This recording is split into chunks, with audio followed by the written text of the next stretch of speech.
Welcome to Subscription Prescription, the podcast where you get the information you need to scale your subscription program.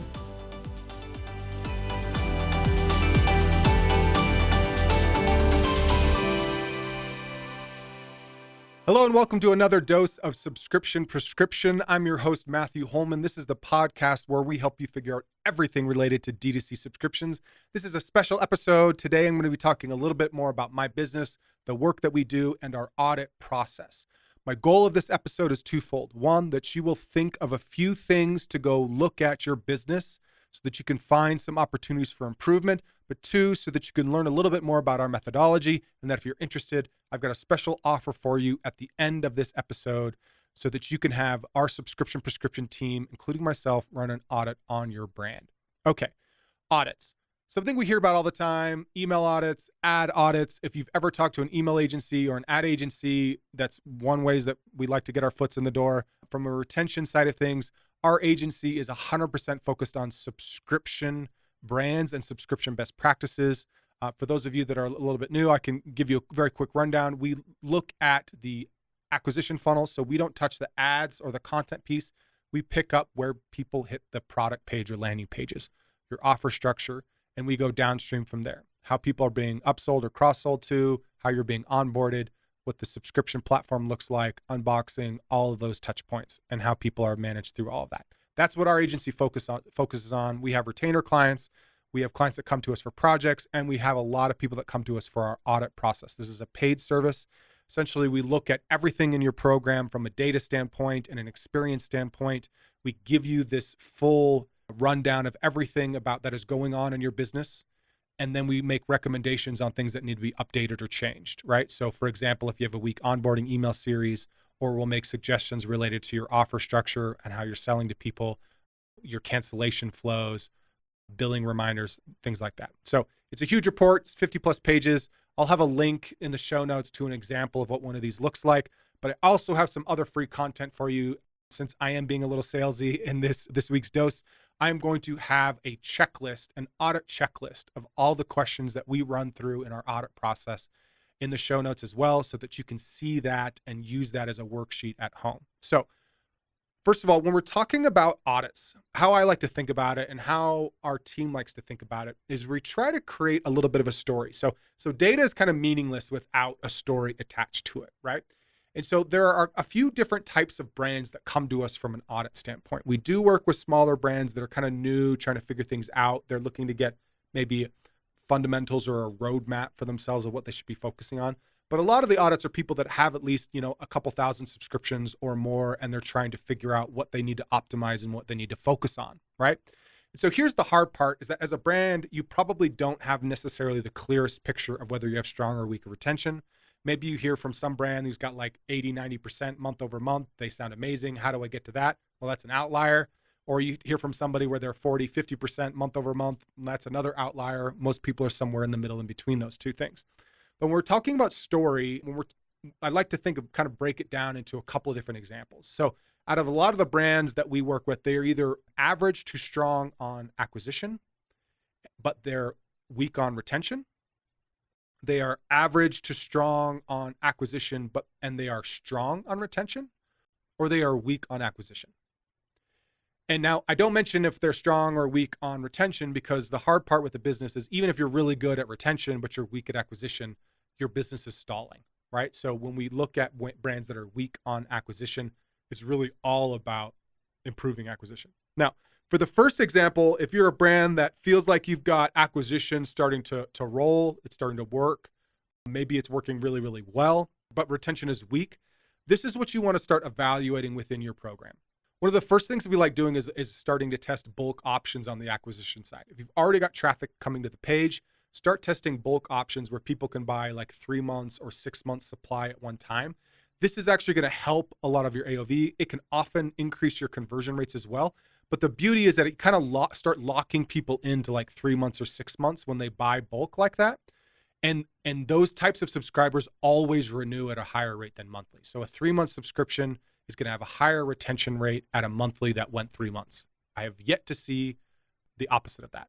Okay. So if at 3 month mark, your retention for monthly is at 50%, at the 3-month mark for a quarterly subscription, it's going to be 60% or higher. Just telling you that's the way it works on bulk. Now, not everybody picks bulk options, but it does help the overall health of your program. Okay. The next thing is to look at your onboarding or your unboxing experience. The problem with a lot of brands that are great at acquisition is you're just grabbing everybody you can, sticking them into your subscription funnel, and not everybody's having a good experience. There's questions about the product, there's problems, maybe they don't quite understand it, maybe they don't see the value. So you want to invest in how you're onboarding people with emails, making sure that initial experience is really, really good. The next piece is looking at your billing reminder email. Most brands don't invest a ton of time in this, but this is the number one trigger of churn after the fact. Somebody gets a reminder that their credit card's about to cancel. A lot of brands don't like sending that email or that SMS message. I would argue that it's really important. I have tons of other content and past podcast episodes about this, but that is a prime piece of real estate. Are you leading with value? Are you demonstrating why the product is important? Are you including quotes from other happy subscribers? Are you including some quick action links that people can skip or maybe add something to their order? Do all of that before you have the manage my subscription button in the email. Okay, the next thing again is looking at your cancel flow. What can you optimize here? How can you improve your save rate? Do you have a splash screen video from your founder talking about the benefits of being a subscriber? Are you making sure that you have good offers and that you need to be maybe a little bit more aggressive on your offers to get people to stay? The next thing, if you, again, decent to strong acquisition, but weak on retention, is to look at your frequency. Are people maybe not using the product in the same frequency that you think that they should be? If you have a product where, say, like protein powder, where people are using it at different levels, some are using 2 scoops, some are using a scoop every 3 days, you want to look at how you can get people to onboard to a better frequency experience, making sure that they're engaged with that in the billing reminder email or the onboarding email, or even using SMS messages to make sure that people are adjusting their frequency to it aligns to it so that it aligns with them. The final thing, if you have poor retention, and I would list poor retention is by at month 2, if you have 65% retention or lower, I would view that as weak retention. Okay. If you're around 70, maybe that it can definitely be better, but if you're 65% or lower after 2 months, that's generally not that great of retention. It's not horrible, but it's not that good of retention. I would also do some customer surveys and get feedback on your product. Is there something fundamentally a little bit off with your product? Is that got a taste problem? Is there a digestion problem? Do people have a difficulty understanding if the product is working for them or not, right? So you need to evaluate that. And then depending on what you learn, you can either do some product reformulation or you can go back to how you're onboarding people and selling to people about your product. Okay, if you have decent to strong acquisition and you're strong on retention, the war is not over for you. There's tons more stuff that you can do, but instead of trying to figure out why people are leaving and how we can onboard them better, like I did in the first example, we start to evaluate some other touch points to see where we can start to maximize value. I'm going to bring up bulk options again. If you're not doing bulk options and you have good retention, you should look at that. It can improve acquisition rates as well. However, but I'm talking about after the point of purchase, you can be upselling people inside your subscriber portal or using your billing reminder email or even periodic email campaigns to get people to upgrade from a 1 month to a 3 month or even a 6 month or a 12 month. Again, keep in mind, if you have strong retention, you've got good product market fit, you have subscribers that love your product, upsell them into buying more of the product at once. It's better for your cash flow and it is better for retention. So your retention will be even stronger. Your cash flow will be in a healthier position as well. Okay, the next thing is starting to look at, again, if you have decent to strong acquisition and strong retention, and I would list strong retention as by month 2, you have 80% or higher retention, maybe even 85% or higher. That's pretty good across the board.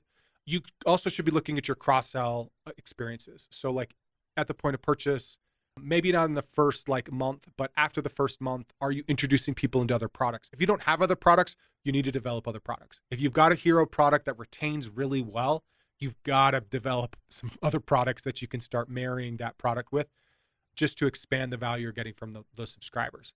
The final thing is there's always the additional touch points around your cancellation flow that can be better. But I would also look at ways you can lean into more of those subscribers that like you. So looking at membership programs to enhance the value. This could mean like partnership collabs with other brands or like digital experiences in addition to your product, and referral programs. Again, if you've got a strong subscriber base, how are you leveraging them? Are you selling into them? Are you getting reviews from them? Are you getting referrals from them? If you've got a strong subscriber base, leverage the hell out of it. Okay, finally, this example of like weak acquisition. Now, when we see brands that have weak acquisition, I often don't worry too much about the retention piece. Yes, there are some best practices still related to how everything I mentioned with how you're onboarding, your billing reminder, your cancellation flow. But realistically, it's all about the offer. It's all about your partnership with your ad or creative team. And if you're at a size yet where you can't afford or feel like you can't afford an ad or creative team for that to drive paid ads to your site, that is going to be a big limiting factor because it's harder to test and it's harder to grow. If you do have paid traffic and you're still working on figuring out how to get people to jump into a subscription, then you need to be doing more around that PDP, that buy box for the subscription option. Okay. So you need to be testing different offers. We mentioned bulk options a ton, whether that potentially starter kits, looking at pricing incentives or not, gifts that you can add, bundle options that you can put things together to make them more valuable. That's how you're going to improve that. And all I would worry about is just trying to crack that code about getting people to take that subscription option. Now, when we look at things within this audit, when we look at recommendations, some of the things we like looking at is for this specific reason for improving subscription acquisition is going to be, do you default to the subscription option? Because that's got to be step number one. Do you have product-related copy on the page that continues to sell the problem that your product solves? Do you have FAQs that are asked and answered on the page? Are you using a lot of product and lifestyle photos? If you look at Amazon experiences, I like just go look at your typical Amazon listing. You're going to see tons of really interesting pictures where they've got copy showing benefits, things like that. You can do that as well on your own Shopify site. Are you de-risking subscriptions? And then from a visual standpoint, are you making sure that that subscription option has the right attention on it? When somebody selects out of it, that they have some kind of loss that happens where the price is changing, the colors are changing, something really simple to signify that something different is happening. Also look at testimonials and reviews. Those are always important. How you're presenting frequency options. And then again, just thinking through the primary value adds. Why are people subscribing? Is it to get a discount? Is it to get a gift? What is the reason why it should be compelling for somebody to subscribe? Okay. We've got a long list of other things that we look at related to communication. So I want to go through a couple of these things just to keep in mind. The hard part, I think, for a lot of brands is that they only think about the messages they're choosing to send, and you often forget about transactional messages. So you're sending an order confirmation email, you're sending a shipping confirmation email. Have you invested a little bit of copy or some kind of value add inside of those so that it's not 100% transactional? Because that is also a great place to remind people of why they bought your product from you. Looking at your onboarding emails, making sure you're delivering value, that you're explaining benefits. If you have a product that takes time to see benefits, you're setting the stage for the amount of time that takes. But again, the biggest place from a communication standpoint is going to be the billing reminder email, making sure you invest a ton of time in making that look good. It's leading with value. It's reminding people why they subscribe. Be aspirational about your life changing, things like that. And then make sure you have a couple simple controls so that people can manage their subscription without having to get to the subscription portal where the cancellation button lives. Okay. Finally, let's talk a little bit about data. When we're looking at growth metrics, when we're looking at some of the things that's important to pay attention to is what is your one-time purchase to subscription? What is your opt-in rate? So again, if I get 100 orders in a given day or a given week or a given month, out of those, how many are one-time versus how many are subscription? 20% is kind of where I would set the baseline. You should be getting a 20% opt-in minimum. If you're defaulting the subscription option, it should be higher than that if you've got some good styling. If you're having issues with getting it above that and you followed a lot of our other content, just send it to me. I'll give you some feedback. But it might be that people don't feel like a subscription is super compelling for your product. That does happen. You want to be paying attention to that data. Try to get up to the goal would be to get above 60% for subscriber opt-in. But hovering between that 40-60% is a pretty healthy place to be and to drive for. Looking at your cancellation reasons, paying attention to that data. Why are people canceling? What are the top reasons? Can I go any deeper? Can I get into my other reasons and find out some of the things that people are complaining about? Those are other places to be living from a data standpoint.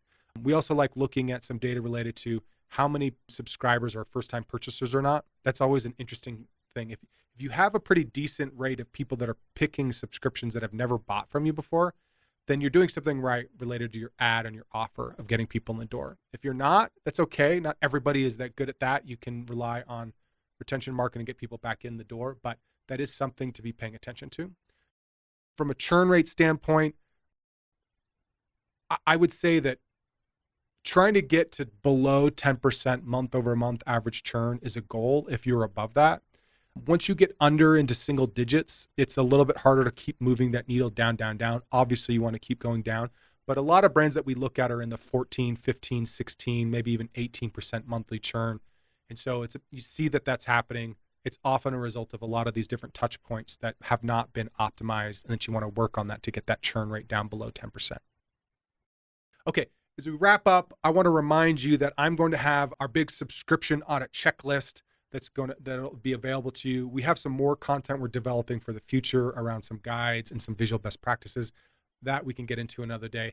But I do want to end with a special offer. So if you are a listener of the show, or if you're reading the newsletter, we're making an offer right now around our audit process. Now, normally to conduct this audit with, again, you can see the example deliverable, this 50+ page report, this is $4,500.